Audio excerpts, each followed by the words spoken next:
Hey guys, welcome back to the channel. I have got an incredible project that we are just wrapping up here. Wanted to share it with you guys and show you what details really look like whenever they're executed really well. We've got a bunch of incredible finishes in this garage. Yes, believe it or not, this is actually a garage. A little bit more of a man cave, but a garage nonetheless. One of the first things you'll notice as you look around this space is there are a bunch of different finishes and textures in this space. That is what really sets a luxury space apart. We've got a beautiful epoxy floor, brick on almost every wall, a bunch of steel that's got a beautiful painted black finish.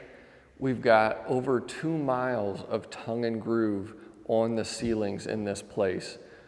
We've got glass, we've got custom fabricated steel windows, cabinetry, car lift, we've got metal on the sidewalls. So many different things going on in this space just makes it absolutely beautiful. Now, as far as my personal scope of work on this space, we had by far the most work on this ceiling. Over 2 miles of 5-inch tongue and groove pine car siding. It was a lot of work getting this stuff up here, but it really sets the space apart, having that depth in the ceiling. The next thing you'll notice is that there is steel absolutely everywhere, all the way around this space.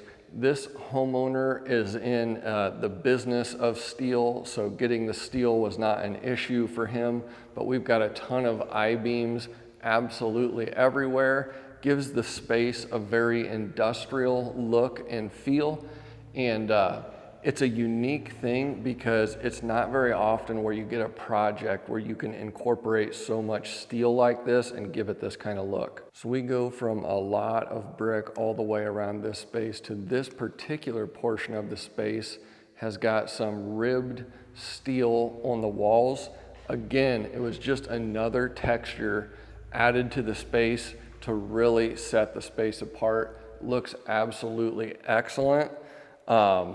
Installation was great. We did not install this, but it looks fantastic. You can see around the doors and windows as well. Did a great job doing J around those, as well as the ceiling. Everything looks excellent. As we pivot around this wall of steel, we come to the opposing wall, and we've got a beautiful mural on the wall over here. Looks absolutely incredible. We just did a simple trim box around this, and someone else came in and did this mural, but it's just very cool, very personalized touch on this space. And then none of my projects would be complete without a hidden door somewhere. So we just threw a hidden door under this stairwell for the fun of it. Turned out great as well. It's a pretty stock thing for me nowadays. From here we move over to the car lift area, another awesome part of this space. When we're doing projects like these, it's a lot of planning, small details, even with just trimming out the back end of this stairwell with wood. You have to plan for your brick finishes and know the thicknesses of everything so that things turn out great. Here, I think we nailed it, got that piece of trim right where it needs to be so that it finishes out really nice. Lots more details on this staircase. As you see here, we've got an actual steel beam going around the outside of this staircase. So it's a lot of details to plan to get this right. Basically, we had our steel beam going up the outside. There's a wall framed on the inside. So I capped that with a skirt board on the inside and then a shoe rail going up. And then our metal fabricator put on this beautiful looking handrail here that turned out excellent as well. Got poplar risers, white oak stair treads with LED channel routed underneath. Turned out really good. And again, here on this skirt board, I had to plan for the brick. So I had to actually miter this skirt board and make it a wide cap across the top. That way we had enough depth to build out right here. and put brick on this wall. And there's always funky little situations you have to deal with. For example, right here where this I-beam was coming down, went ahead and scribed that tread around that beam, which I think turned out really good. Next, we'll go up to the loft area. This was another area that required some very careful planning and attention to detail with the trim on all of these window openings. Now here we are up in the loft, and you notice we've got these custom welded steel windows. Now we had to do some serious trim work in this area to accommodate all of these things. Now essentially what we did up here with these loft windows was we jammed all of these out in poplar and then mold them together with poplar as well. We had to pay really special attention to the size of these openings so that they were exactly the same, as well as making sure everything was perfectly level and perfectly plumb. That way we didn't screw over our steel fabricator. And he shot me a text saying that we made his job easy. So he was able to make these window panes all the exact same size. We pre-installed doorstop on one side, which allowed him to put the welded window panes in here.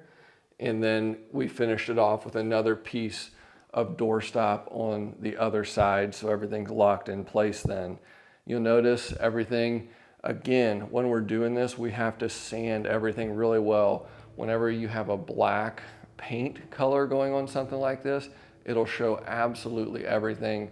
So prep work is huge. Sanding everything and watching out for the painter is a really big deal on projects like this. Taking a closer look at our construction method here, again, you see that doorstop, and then we've got the custom welded grid, which goes on both sides, and there's a piece of glass sandwiched in between. So we started off by nailing this doorstop all the way around the outside, again, perfectly straight, perfectly plumb. That way he could put the metal up against that, put his glass in, put the second steel welded grid in, and then we came back and finished up with another piece of doorstop around the outside. This loft ceiling, of course, is also covered with our 5-inch pine tongue and groove. We custom fabricated some trim pieces on the corners, and then you'll see a trim piece going all the way around the perimeter to cover our expansion and contraction gap. You really can't say enough on a project like this about the homeowner's vision with all of the finishing touches. You can see the McLaren logo stenciled on here, Aston Martin. We've got Ferrari and Porsche over there, McLaren, Red Bull Racing. All this stuff just makes it incredible space. So I hope you guys enjoyed this walkthrough. A lot of times I don't get to show you our finished projects. The homeowner just really took it to the next level, even with the stencil work on the brick. Looks phenomenal. We didn't actually shoot any content in this space while we were actually doing the work. I was slammed. I had a bunch of houses back to back, but it turned out pretty incredible. So thanks for watching, and we'll see you on the next video.